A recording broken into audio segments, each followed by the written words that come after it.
des disparités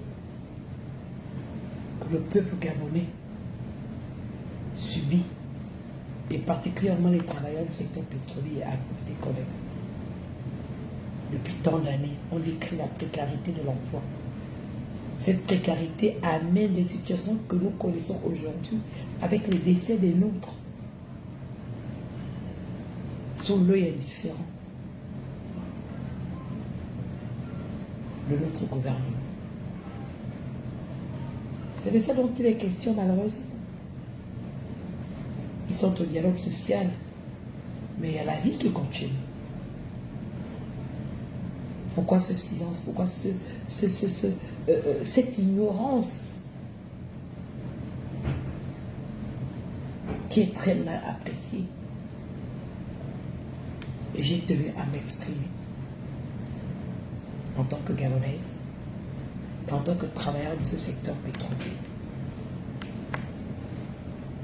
Le président nous a dit qu'il voulait que le Gabonais soit bien et que quand le Gabonais sera bien, c'est l'une de ses boussoles pour l'orienter dans ses politiques, dans sa gestion du pays.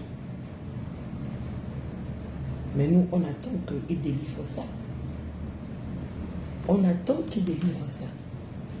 On attend le fameux comité 0000 là, qui va mettre en place notre commission que nous attendons pour venir traiter nos 21 préavis de grève qui jonchent sur les tables, je ne sais quel ministre. Qui fait le blocage? Personne ne sait. Mais tout le monde est informé que cette commission n'a pas vu le jour.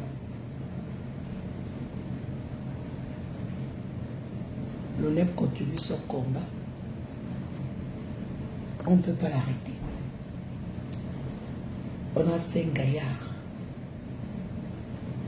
qui sont tombés au front. On ne peut pas en tenir compte davantage. Donc merci, l'œil de la NASA. Merci à Bob et continuez à amplifier parce que ce n'est pas terminé. Ce n'est pas terminé. Les Gabonais attendent le rapport, les résultats de l'enquête pour qu'on dise qui est responsable de cette tragédie. S'il faut que les têtes tombent, les têtes doivent tomber. Quand un arbre porte des fruits qui sont pourris, il faut que ces fruits-là finissent par tomber. Ça fait partie du cycle de régénération. On ne doit pas parler de ça. Pourquoi? Pourquoi doit-on rester dans nos maisons et faire comme si tout allait bien? Et faire comme si tout allait bien. Tout ne va pas bien. Tout ne va pas bien. Avec autant de souffrance, avec autant de pleurs autour de nous. Les responsables des syndicats que nous sommes acculés. Nous sommes acculés. Qu'est-ce qu'il faudrait-il faire? Qu'est-ce qu'il faudrait-il faire? C'est ça la grande question aujourd'hui.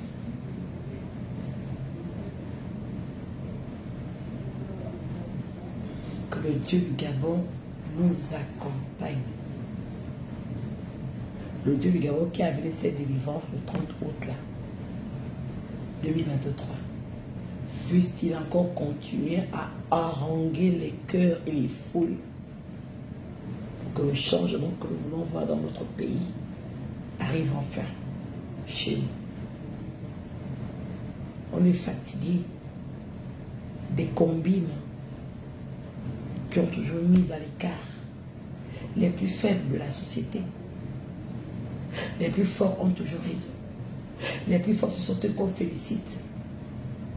Quand ils font même des dégâts, on les honore même. On les plébiscite. Mais celui qui crie, qui pleure, à la limite, on veut même le faire taire davantage que comment tu as osé venir parler, osé venir dire que tout ne va pas bien. Ce système de torture psychologique doit prendre fin, doit se terminer. On ne travaille pas pour être à la merci de ces sociétés-là. On a signé des contrats de travail. On n'a pas signé des contrats de vie ou de mort.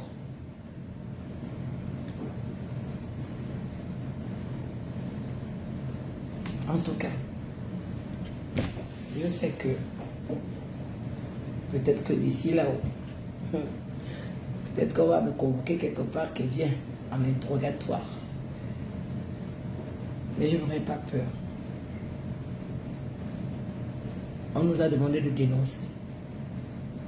Mais une fois qu'on a dénoncé, ceux qui ont le plein pouvoir d'agir, pourquoi ils n'agissent pas? Pourquoi ils n'agissent pas? Pourquoi ils n'agissent pas? À bonne humeur, même depuis hier, elle est un peu au point mort. J'ai été choquée, perturbée de voir ces deux corps-là installés côte à côte. Deux Gabonais que je connaissais, peut-être pas dans l'intimité, mais que je connaissais en tant que membre de notre organisation.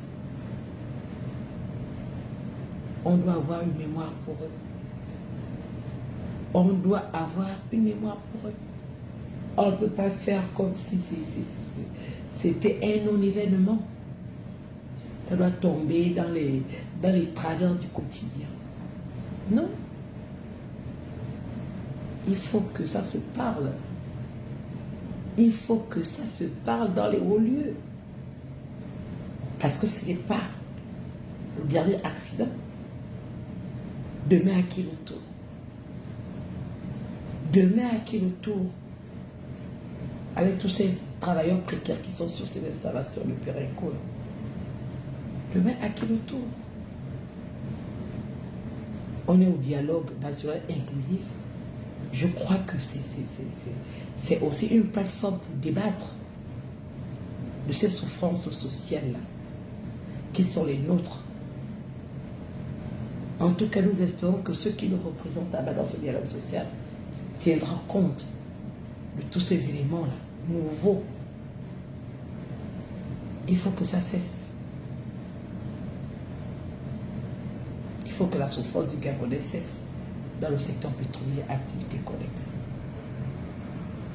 En tout cas, nous, on est debout et on avance pour lutter contre cette précarité-là. Et je le dis encore, que les hommes qui portaient les jupes, là, arrêtez de porter les jupes. Arrêtez de porter les jupes. Soyons tous un. Vraiment un. Pour aller de l'avant. Pour que ce pays devienne un pays magnifique où il fait bon vivre. En tout cas, ça, c'est mon rêve. I have a dream. I have a dream.